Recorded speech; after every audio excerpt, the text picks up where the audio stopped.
Welcome to JSS 2 Christian Religious Studies. Today we study family life in Christianity, what the Bible teaches about family, marriage, and relationships. The family is God's design, the first institution He established. In Genesis 2 verse 24, that is why a man leaves his father and mother and is united to his wife, and they become one flesh. The family began in the Garden of Eden before sin entered the world. Marriage in Christianity. Christian marriage is a covenant, a solemn, binding promise before God, between a man and a woman. It is not merely a social contract but a sacred union reflecting the relationship between Christ and the Church, Ephesians 5 verses 25 to 33. Paul writes in Ephesians 5, "Husbands, love your wives, just as Christ loved the Church and gave Himself up for her." This is sacrificial love, not domination. Wives are called to respect their husbands, Ephesians 5 verses 22 to 33. Both partners are to submit to one another out of reverence for Christ, Ephesians 5 verse 21. Jesus taught that marriage is permanent. When the Pharisees asked about divorce, Jesus quoted Genesis 2 verse 24 and said, "Therefore what God has joined together, let no one separate," Matthew 19 verse 6.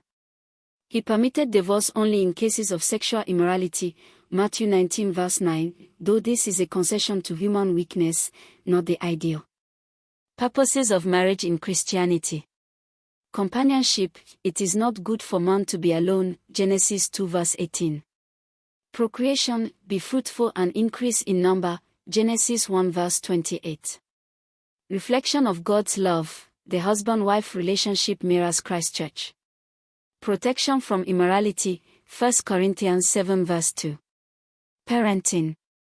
Children, obey your parents in the Lord, for this is right. Honor your father and mother, which is the first commandment with a promise, so that it may go well with you and that you may enjoy long life on the earth, Ephesians 6 verses 1 to 3. Fathers, do not exasperate your children, instead, bring them up in the training and instruction of the Lord, Ephesians 6 verse 4. Parents have the primary responsibility for raising godly children, not the school or the church alone.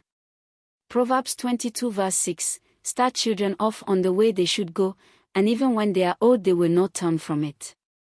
Early Christian nurturing shapes character for life. Children's responsibilities to parents.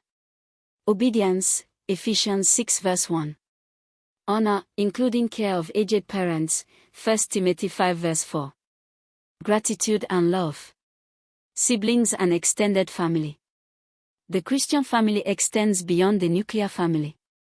In Nigerian culture, the extended family, grandparents, aunts, uncles, cousins, plays a vital role. The Bible affirms the value of extended family bonds and care for the elderly. Ruth's devotion to her mother-in-law Naomi, Ruth 1 verse 16, "Where you go I will go, and where you stay I will stay," is a model of family loyalty. The church as family. Christianity also creates a spiritual family, the church. Believers are called brothers and sisters. Galatians 6 verse 10, "Therefore, as we have opportunity, let us do good to all people, especially to those who belong to the family of believers." The church community supplements the biological family, particularly for orphans, widows, and those without family support. Family devotions, praying and reading scripture together, are a cornerstone of Christian family life. Joshua 24 verse 15, "As for me and my household, we will serve the Lord." Challenges to Christian family life in Nigeria include poverty, unemployment, urbanization, domestic violence, polygamy traditions, and absent parents due to work migration. The church supports families through counseling, premarital preparation, family enrichment programs, and care for vulnerable families. Remember, family is God's first institution, Genesis 2 verse 24. Marriage is a covenant, F5, husbands love sacrificially, wives respect, mutual submission. Children obey parents, Ephesians 6 verses 1 to 3. Parents bring up children in the Lord, Ephesians 6 verse 4.